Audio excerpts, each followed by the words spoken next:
High বন্ধুরা, রংতুলি আর কাপপ্লেটের ছোট্ট পরিবারে আপনাদের স্বাগত। আজ একটি রেসিপি শেয়ার করার সাথে সাথে কিছু পুরনো স্মৃতিও শেয়ার করব। হঠাৎ করে সবাই কেমন বড় হয়ে গেলাম বলুন। এই তো সেদিনের কথা, তখন কিসে পড়ি, 6 বা 7। মায়ের স্ট্রিক্ট আদেশ ছিল, বড় হচ্ছ, নিজের কাজ নিজে করতে শেখো।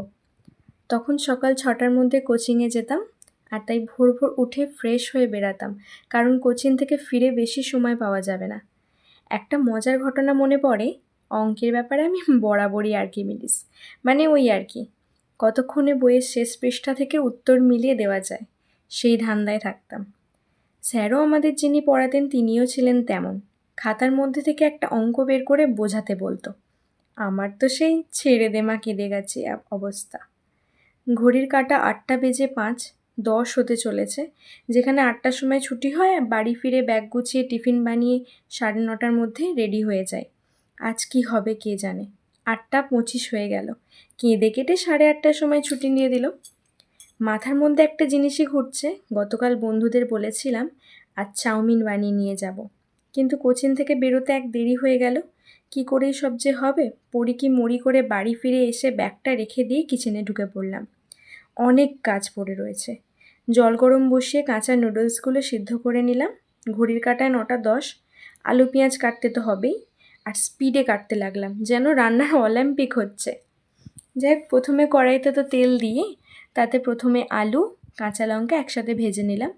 আলুটা প্রায় ভাজা হয়ে গেলে তারপর পেঁয়াজটা দিয়ে দিলাম, দিয়ে হালকা করে ভেজে একে একে কাঁচা চাউমিনটি দিয়ে হালকা করে নেড়ে তার উপর নুন দিয়ে ভেজে রাখা ডিমটা দিয়ে দিলাম, দিয়ে ভালো করে মিশিয়ে সার্ভ করে নিলাম। যাই হোক, তখন বইয়ের ব্যাগে করে যেহেতু টিফিন নিয়ে যেতাম, তাই ডিম অ্যালাউ ছিল না। ডিম ছাড়া হলুদ চাউমিন তৈরি করে নিয়ে যেতাম। আজ আমি ডিম দিয়ে বানালাম। 9:45টার মধ্যে রান্না কমপ্লিট, চটজলদি রেডি হয়ে বেরিয়ে গিয়েছিলাম স্কুলের উদ্দেশ্যে। বাস থেকে নেমেই দে দৌড়, এই বুঝে সিকিউরিটি কাকু গেট দিয়ে দিল। যাই হোক, ঠিক সময় স্কুলে পৌঁছালাম, বাট তখনও হাঁপাচ্ছি। এরপর ধীরে ধীরে প্রেয়ার শেষ হলো, ক্লাসে পৌঁছালাম, রোল কল শুরু হলো। এক ফাঁকে হ্যাংলা হুতুমগুলোকে ইশারায় করলাম যে চিন্তা করিস না, এনেছি। এরপর ফার্স্ট পিরিয়ড সেকেন্ড পিরিয়ড শেষ হলো, ধৈর্য আর কুলোচ্ছে না। এখনও 2টো পিরিয়ড হলে তবে টিফিন আওয়ার। যাই হোক, এখন 10 মিনিটের ব্রেক আছে, একটু টিফিন বক্সটা খুলে টেস্ট করা যাক, কিন্তু সাবধান, মনিটর তো এক্ষুনি বোর্ডে নাম লিখে দেবে নয়তো। ব্যাগ থেকে টিফিন বক্সটা বের করা যাবে না, চেনটা খুলে ব্যাগের মধ্যেই ঢাকনাটা খুললাম। 1 চামচ খেতে ওরাও দেখি উঁকি মারতে আরম্ভ করলো। সবাই 2-4 চামচ টেস্ট করতে করতেই টিফিন শুরু হওয়ার আগেই শেষ হয়ে গেল। আমার চাউমিনও শেষ হলো। এইভাবেই কাটতো স্কুলের দিনগুলো।